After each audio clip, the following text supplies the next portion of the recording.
नमस्कार दोस्तों, मैं पंकज वर्मा आप सभी का स्वागत करता हूं। आज हम आप लोगों से बात करेंगे पंजाब एवं मैसूर राज्य से संबंधित जो महत्वपूर्ण प्रश्न हैं, जो कई परीक्षाओं में पूछे गए हैं और आने वाले परीक्षाओं में उससे प्रश्न बनने की संभावना भी बनी हुई है। तो इसलिए आइए हम उन प्रश्नों पर चलते हैं। पहला प्रश्न है उसमें, रंजीत सिंह के राज्य में सम्मिलित था। तो रंजीत सिंह के राज्य में कौन सा क्षेत्र सम्मिलित नहीं था, ये चीज़ आपको समझना है यहाँ पे। तो दिल्ली जो है कभी रंजीत सिंह के साम्राज्य में सम्मिलित नहीं रहा है। काबुल भी नहीं रहा है, मकरान भी नहीं रहा है और श्रीनगर रहा है। क्योंकि इसको मैप से समझ लेते हैं कि जो रंजीत सिंह का जो क्षेत्र था वो किस टाइप का था, कहाँ कहाँ क्षेत्र शामिल था। तो ये देखिए अफ़गानिस्तान का एरिया है ना। यहाँ पे ये दिल्ली का क्षेत्र है। ये जो आप देख रहे हैं वर्तमान पाकिस्तान में से कराची, मुल्तान वगैरह जो जगह है, ये सब जो है रंजीत सिंह के क्षेत्र में था। रंजीत सिंह के साम्राज्य में ये सब शामिल था। देख रहे हैं कश्मीर भी इसमें शामिल था। तो ये जो है मैप से आप इसको ध्यान रखिएगा। नेक्स्ट क्वेश्चन है, रंजीत सिंह किस मिसल से संबंधित थे।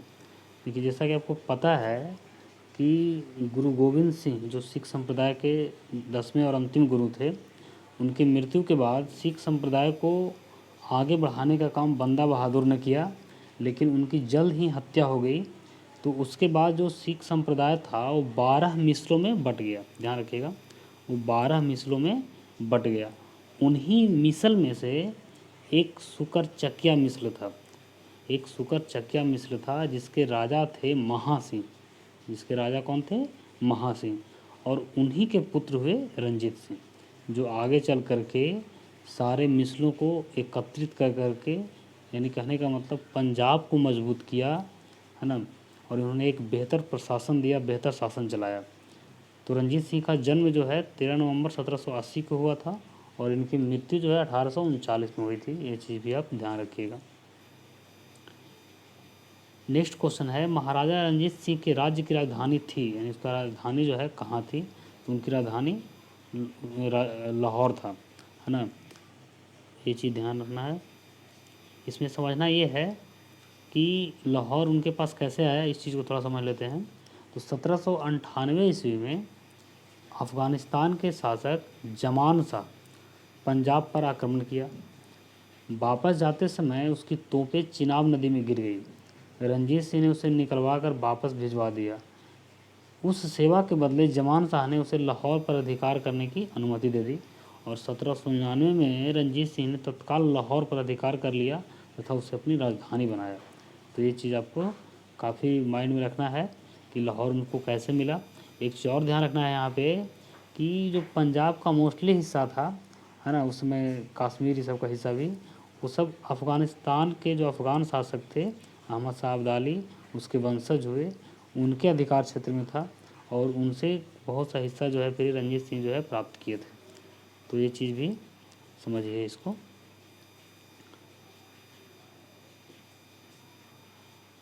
नेक्स्ट सवाल है, रंजीत सिंह ने सुप्रसिद्ध कोहिनूर हीरा प्राप्त किया था, यानी कोहिनूर हीरा जो है किससे प्राप्त किया था।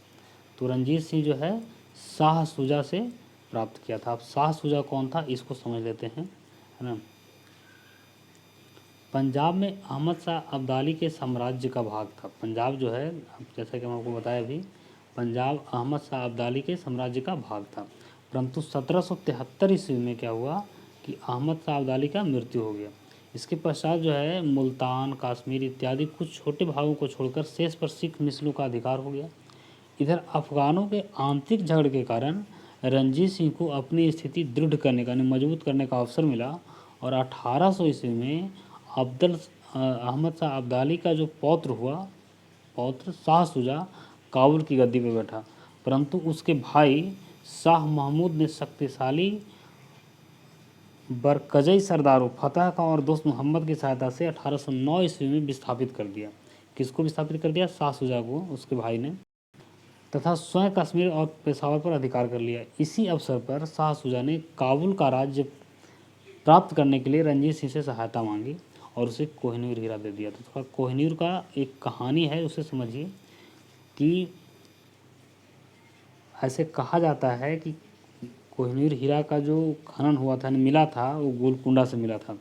लेकिन उसके कई इतिहासकारों का कई तरह का कथन है ना।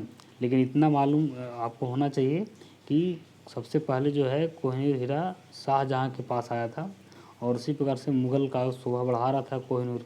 लेकिन 1739 ईस्वी में, है ना, 1739 ईस्वी में नादिर शाह का आक्रमण जब हुआ था तो मुग़लों से ये कोहिनूर हीरा लूट करके किसके पास चला गया? अफ़गानों के पास, है कि नहीं।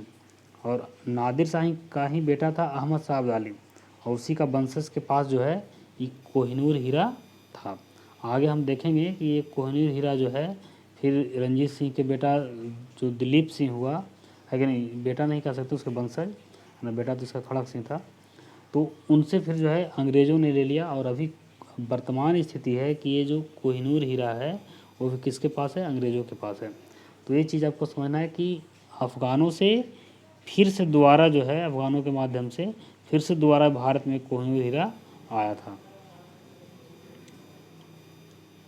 नेक्स्ट क्वेश्चन है, निम्नलिखित में से किसने कहा था ईश्वर की इच्छा थी कि मैं सब धर्मों को एक निगाह से देखूं, इसलिए उसने दूसरी आँख की रोशनी ले ली। तो ये जो है महाराजा रंजीत सिंह का कथन है, उनका एक आँख का रोशनी नहीं था। नेक्स्ट सवाल है, महाराजा रंजीत सिंह के उत्तराधिकारी कौन थे? तो उनके उत्तराधिकारी जो है खड़क सिंह थे। नेक्स्ट सवाल है, सिख राज का अंतिम राजा कौन था? तो अंतिम राजा जो है दिलीप सिंह था। इनका अंतिम राजा कौन था? दिलीप सिंह था। नेक्स्ट क्वेश्चन है, पंजाब के पूर्व महाराजा दिलीप सिंह पंजाब के पूर्व महाराजा दिलीप सिंह के विषय में निम्नलिखित में से कौन से कथन सत्य है? जो कथन सत्य है उसको चुनना है। तो कथन ये है, 23 अक्टूबर 1893 को उनका निधन पेरिस में हुआ था। ये कथन जो है सत्य है। उनका निधन रियल में 1893 में जो है पेरिस में हुआ था। उनकी अंत्येष्टि कहाँ हुई थी? नासिक में नहीं, नासिक में उनका अंत्येष्टि इंग्लैंड में हुआ था। उन्होंने कभी सिख धर्म को नहीं छोड़ा, नहीं, उसने ईसाई धर्म कबूल कर लिया था। कथन गलत है, उन्होंने बाद में जो है ईसाई धर्म कबूल कर लिया था। वो रूस भी गए थे, तो इसलिए ये सब कथन जो है BCD गलत है। आपका सही उत्तर है A। इस चीज़ को थोड़ा समझ लेते हैं। पंजाब के पूर्व जो महाराजा दिलीप सिंह का निधन जो है 22 या 23, कोई स्रोत जो है 23 भी बताता है। तो ये आपको ये ध्यान रखना है कि 1893 में इनका मृत्यु जो है हो गया था। कहाँ हुआ था? फ्रांस में हुआ था, फ्रांस के पेरिस में हुआ था। शेष सभी कथन असत्य हैं, है ना। दिलीप सिंह जो है सिख धर्म छोड़कर ईसाई धर्म को अपनाया था। इसने रूस की भी यात्रा की थी। इनका मृत्यु फ्रांस में हुआ था, लेकिन अंत्येष्टि जो है कहाँ हुई थी? इंग्लैंड में हुई थी। नेक्स्ट क्वेश्चन है, सिख साम्राज्य का अंतिम शासक कौन था? अंतिम शासक जो है सिख साम्राज्य का दिलीप सिंह था। तो सही उत्तर हो जाएगा आपका A। नेक्स्ट क्वेश्चन है, पंजाब के विलय के पश्चात पंजाब पर शासन करने के लिए निम्नलिखित में से कौन 3 परिषद का सदस्य नहीं था? देखिए, इनमें कौन 3 परिषद का सदस्य नहीं था? तो यहाँ पे सही उत्तर हो जाएगा A और D। ये दोनों जो थे सदस्य नहीं थे, लेकिन B और C जो है इसका सदस्य थे। ये चीज़ें आपको जो है ध्यान रखना है। इसको समंदर में आप इसको ऐसे समझ सकते हैं कि इसमें जो 3 सदस्य थे, है ना, जिसे जब पंजाब का विलय कर दिया गया डलहौजी के द्वारा ब्रिटिश शासन में, तो वहाँ पे उसको चलाने के लिए एक 3 परिषदीय जो है कमेटी बनाया गया, समिति बनाया गया। उसमें कौन कौन थे? सर हेनरी लॉरेंस थे जो अध्यक्ष थे। इसके अलावा जॉन लॉरेंस थे, और जो चार्ल्स ग्रेनविल मॉन्सेल थे, ये भी सदस्य थे। यानी कि ये 2 सदस्य थे और एक अध्यक्ष थे, है कि नहीं। तो ये चीज़ें आपको समझना था यहाँ पे। नेक्स्ट क्वेश्चन है, प्रथम आंग्ल मैसूर युद्ध, है कि नहीं, में कौन विजय हुआ? प्रथम आंग्ल मैसूर युद्ध जो था, प्रथम आंग्ल मैसूर युद्ध जो हुआ था, पहले आपको ये समझना है, यहाँ पे थोड़ा मिस्टेक हुआ है, यहाँ पे 77 होना चाहिए। 1767 से 69 में हुआ था युद्ध, है ना। और इस युद्ध में विजय हुआ था हैदर अली। ये चीज़ समझिए इसको। दूसरा है, नेक्स्ट क्वेश्चन है, निम्नलिखित में से कौन 1755 में डिंडीगुल मैसूर में, डिंडीगुल जो है मैसूर का क्षेत्र है, तो यहाँ जो है मैसूर में एक आधुनिक शस्त्रागार की स्थापना की थी। तो ये हैदर अली के द्वारा ही ऐसा किया गया था। इसके बारे में थोड़ा समझ लेते हैं, मैसूर राज्य के बारे में। तो यह विजयनगर के पतन के बाद एक सामंती राज्य है ना उसका उद्भव हुआ, जो वाड्यार वंश से संबंधित था। कृष्णराज यहाँ का शासक था। हालांकि वास्तविक सत्ता जो थी वो नंदराज और देवराज के हाथ में थी, यानी दो भाई था उन्हीं के हाथ में था, है ना।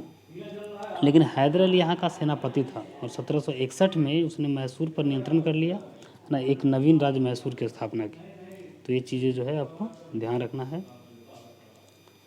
अगला क्वेश्चन है, ब्रिटिश जनरल जिसने हैदर अली को पोर्टोनोवा के युद्ध में हराया वो कौन थे? तो वो जो थे सर आयर कूट थे। कौन थे? सर आयर कूट थे। नेक्स्ट है, टीपू सुल्तान ने अपनी राजधानी कहाँ बनाई थी? टीपू सुल्तान अपनी राजधानी जो है श्रीरंगपट्टनम में बनाई थी। निम्नलिखित भारतीय शासकों में कौन था जिसने विदेशों में आधुनिक पद्धति से दूतावास स्थापित किए थे? तो ये जो है टीपू सुल्तान ही वैसे थे। ये जो है विदेश नीति काफ़ी तुर्की से सहायता लिए थे, फ्रांस से जो है सहायता, जो भी अंग्रेज के दुश्मन थे उनसे इन्होंने दोस्ती साधने की कोशिश की थी और अपना एक दूतावास स्थापित किया था वहाँ ना। नेक्स्ट क्वेश्चन है, टीपू सुल्तान ने ब्रिटिश सेना को 1780 में हराया था। एक जो द्वितीय मैसूर कर्नाटक युद्ध चल रहा था, सॉरी आंग्ल मैसूर युद्ध हो रहा था, तो उसी दौरान पोल्लीपुर में, ध्यान रखिएगा, पोल्लीपुर में जो है टीपू सुल्तान ने ब्रिटिश सेना को हराया था। तो ये सही उत्तर बी हो जाएगा। नेक्स्ट क्वेश्चन है, इसी को समझ लेते हैं। हैदर अली और टीपू सुल्तान ने मराठों तथा निजाम के साथ एक समझौता कर लिया ना, फ्रांसीसी सहायता का वचन ले लिया तथा कर्नाटक पर जुलाई 1780 में आक्रमण करके आकाट पर अधिकार कर लिया। तत्पश्चात टीपू ने हेक्टर मुनरो की सेना को, वहाँ पर उसका नेतृत्व कौन कर रहा था? Hector Munro. वही हेक्टर मुनरो जो बक्सर युद्ध में जो है तीनों संयुक्त सेना को मात दिया था। इस सेना को जो है पोल्लीपुर में हराया।